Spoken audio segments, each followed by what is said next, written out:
વચ્ચેના પાર્ટમાં આપણે જોઈએ તો એક ડાયનોસોર વચ્ચેના પાર્ટમાં આપણે જોઈએ વચ્ચેના પાર્ટમાં એક ડાયનોસોર બને છે. ડાયનોસોરનું મુખ છે. મુખ એટલે ગજ, એટલે આ ગજ એટલે ગુજરાત. પછી આ ડાયનોસોરનું પેટ છે. પેટ એટલે મધ્ય, એટલે આ મધ્યપ્રદેશ.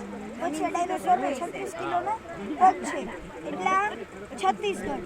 પછી આ જે ડાયનોસોરની પૂંછડી છે એ જાડીમાં અટવાઈ ગઈ છે, એટલે ઝારખંડ. અને આ જાડીની બહારનો વિસ્તાર છે, એટલે બિહાર. પછી આ આપણા અને બાંગ્લાદેશની વચ્ચે પશ્ચિમ બંગાળ માટે યુદ્ધ થયું. એ યુદ્ધમાં ટાઈ થઈ બેની, એટલે આપણે એક ટોસ કર્યું. તો ટોસમાં આપણે જીતે, એટલે બંગાળ આપણું થયું. પણ બાંગ્લાદેશે એવી માંગ કરી કે અમારા સાઈડનું રહેવું જોઈએ, એટલે પશ્ચિમ બંગાળ. પછી આ સેવન સિસ્ટરનું આકાશની આ અરુણ છે. અરુણ એટલે સૂર્ય ઉગે, એટલે અરુણાચલ પ્રદેશ. અને સૂર્યની નીચે આકાશ હોય, એટલે આસમાન હોય, એટલે આસામ.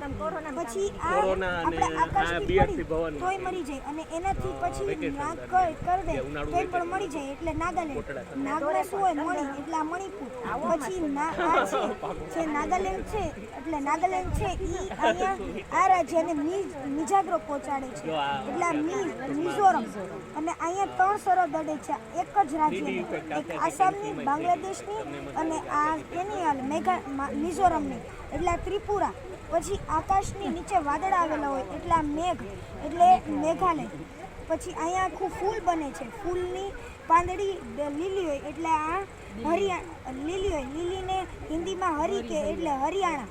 પછી આમાં 3 પાંદડી છે. આ પહેલી પંખુડી છે, એટલે પંજાબ. પછી આ બીજી હિમ જેવી દેખાય છે, હિમ જેવો પર્વત બને છે, એટલે હિમાચલ પ્રદેશ. પછી આ ડાયનોસોરની ઉત્તરે વસેલો એક પ્રદેશ છે, એટલે ઉત્તર પ્રદેશ. અને આ ઉત્તર પ્રદેશ છે એની ઉત્તરે આવેલો એક અખંડ પ્રદેશ છે, એટલે ઉત્તરાખંડ. અને આ આપણા ભારતના તાજ, એટલે જમ્મુ કાશ્મીર અને લદ્દાખ. અને આ ડાયનોસોરનો તાજ એટલે રાજસ્થાન. આ અહીંયા આખી વીણા જ દેખાય છે, એટલે આ વીણા દેખાય છે. વીણા એક આંધળો વ્યક્તિ વગાડે છે, એટલે આંધ્રપ્રદેશ. અને આ લોકો તેનાથી કંટાળી ગયા છે, એટલે કર્ણાટક. અને જે આ વીણા વગાડે છે આંધળો વ્યક્તિ, અને રાજ્યમાં આ રાજ્યના લોકોને આની વીણા છે. એના માટે તલના લાડુ બનાવીને ગયા, એટલે તમિલનાડુ. અને આ લોકો તેના માટે કરેલા લઈને ગયા, એટલે કેરેલા. અને આ લોકો તેના માટે